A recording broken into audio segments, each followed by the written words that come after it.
Hey guys, I'm back with this red trailer we did a lot of work on last year. So I was on this side of the trailer looking down the trailer. I noticed these tires don't line up, and they used to, so I was like, that's a bad sign. I brought this car home. I moved it as a favor to my brother. I brought it home and got home at like 2 in the morning. It was raining, it's dark and stormy. Didn't make any stops on the way home. So I come over here, and right away I noticed, like, oh, these tires are touching? Like, that's bad. And then I was like, are they really touching? No, they've self-clearanced. These brand new, well, relatively new Hercules G-rated tires have rubbed together. And like I said, pretty much self-clearance each other. And there's all that very expensive rubber. And crumbles here on the fender. A little bit got up on the car. I don't remember hitting anything. I really have no idea how that happened. It looks like the entire axle has slid back on the leaf spring. It looks like the center pin there. I was guessing the center pin was broken, so maybe the leaf spring is broken. I'm not sure. I have some sheet steel here. I was going to put a new deck on this because the forklift that we picked up earlier this year broke all the wooden decking off of this trailer, and it's just kind of threw some wood planks down to get this. So at least we'll have easy access to the suspension for repairs. But huge bummer.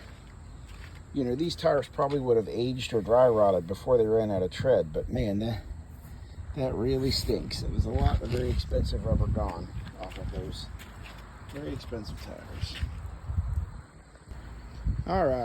All right, the benefits to having heavy equipment. I used the forklift to drag the Suzuki back until the trailer was tilted. Used the John Deere to pull the trailer forward. I'd always make sure I would fold these fenders up before I moved it, but given the massive tire damage that's already occurred, really seems like water under the bridge at this point. So, these are old stake bed sides here. Just need to get those out of the way. But you can definitely 100% see that is the pin to the leaf spring right there.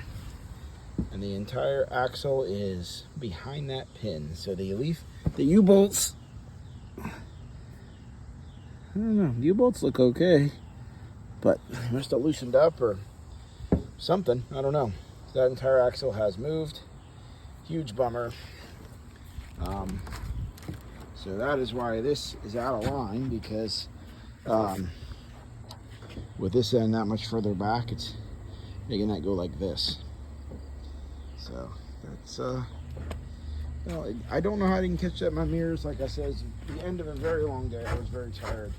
The weather was terrible. So we're gonna pull these boards off, which was the plan anyway. Again, we're gonna redeck this with steel, but it's a huge bummer. So see what we got going on here. Check this out. Very bad sign. This paint is cracked right here on this hanger. You know, these tires rubbing probably created immense force. So the reason paint would crack is because this is bent. So my guess is this whole thing's gonna have to go back in the shop, and all the hangers are gonna have to be reinforced. That is actually the slipper end of the spring, so not super vital, but we'll just have to go over everything very, very carefully, and probably end up replacing some components like we always do. I am thinking about just leaving these tires on here. They're a commercial tire. They wear like steel. Probably have a lot more miles left, even in this condition. But we'll definitely be seeing them wear a lot quicker than they would have. That stinks. Man, I am just tore up over that. So those are a very, very expensive tire to have just been torn up needlessly. So yeah, you can pretty clearly see that's what happened there. All right, well, we got more work to do. Got to figure out what's going on with this Suzuki as well. It is cranking but not starting. Apparently it was running when parked. So it's all-wheel drive, I believe. They don't make Suzukis anymore, so it has almost no value, but it's in very good shape. There's no rust, nice wheels, good tires, interior's nice. Rockford Fosgate sound system. I guess he dented a wheel that was laying there with the car, so I took that as well. If nothing else, I'll scrap it. So he has a clean title to this in theory, but it's been months, a couple months since I picked this up, I think, and I have asked him for the title 3 or 4 times, and he keeps telling me he can't find it. So there's no title. Probably just going to get scrapped, parted out and scrapped. I should have tried to get it running before Derby season at the fair, but didn't.